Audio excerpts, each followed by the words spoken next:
Welcome to our second episode of Communication Weekly. I'm Charlie Bagosad, and with me is my co-host Eileen Parla. Today we're going to talk about something very interesting. That's right, Charlie. Today we'll be talking about fashion within the subject of sociology of consumption. Now, in this subject, we saw a lot of topics such as authenticity, taste, consumption between social classes, but we decided that fashion was the most interesting one for today because it really affects us every day, and a lot of people don't really know how. And for that, we have our colleague and classmate Valentin outside, who once again will ask all the students in our university about their opinion of fashion and if they actually realize what they do every morning when they get dressed.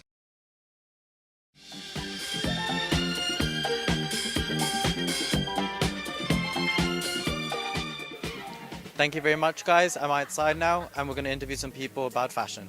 Why do you dress the way you actually dress every morning? Do you have some sort of idea why you put the clothes on that you wear? The angst, comfortableness. Yeah, it's a great day. So according to the weather?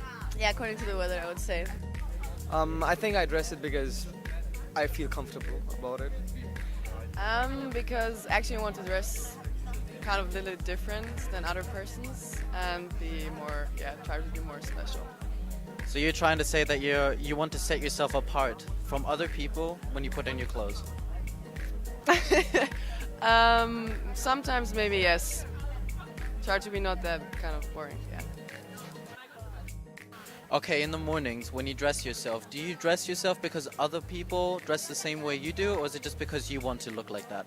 Because I want to look like this. Okay, do you think that when people wear the same clothes as you, that you belong to that particular group of people because they have the same style as you? I do not think like that. Well, I've never thought about that, but I don't think I think I dress like I like to dress, and if people want to dress like me, it's fine for them. Do you dress the way you dress because other people dress the same way you do? No, No. I just dress how I like to dress. So in the mornings, you just dress because you feel like it? Yeah. I woke up 10 minutes before class, and this was how I felt like. So you don't dress the way you dress because other people dress like that? No, absolutely. I hate the Uggs. I think they're horrible, and I just wear them because of comfortableness. Okay, great, thank you.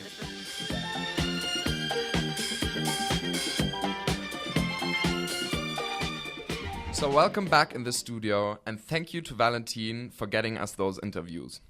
So Eileen, do you think that most students in our university know what they're doing every morning?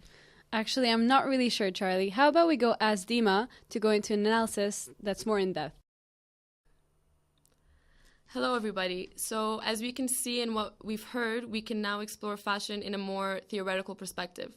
So to enlighten you a little bit more, we've chosen a philosopher named George Simmel, who's actually written down a few thoughts on fashion in 1905.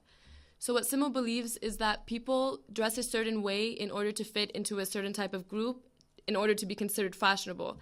Even if someone's different, we can still consider them as fashionable, as long as we can associate them with a specific group with that style. And that's why we see many people with alternative styles, either formal, casual, liberal. You know, there's so many things in society today. Interestingly, though, if we consider fashion as something universal, it's no longer fashionable. Something is fashionable when it's unique and set aside, and that's why fashion has constant changes and trends. There's things that are out and in depending on the moment in time.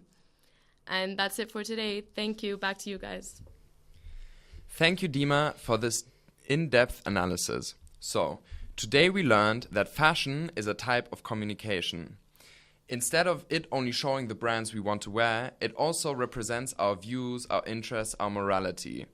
And we do this because, as Simmel says, we tend to dress ourselves according to the circles we feel we belong to. In the opposite, we can use that also to identify people in society to see what kind of views and moralities they have. This is why it's part of our major of communication studies, because we can actually understand people and their behavior within society and how they really consume. I hope you can take something out of this episode today, and you will find out what your style really says about you. Thank you, Charlie. See you next week with our episode on mass and new media. Thank you for watching. Goodbye.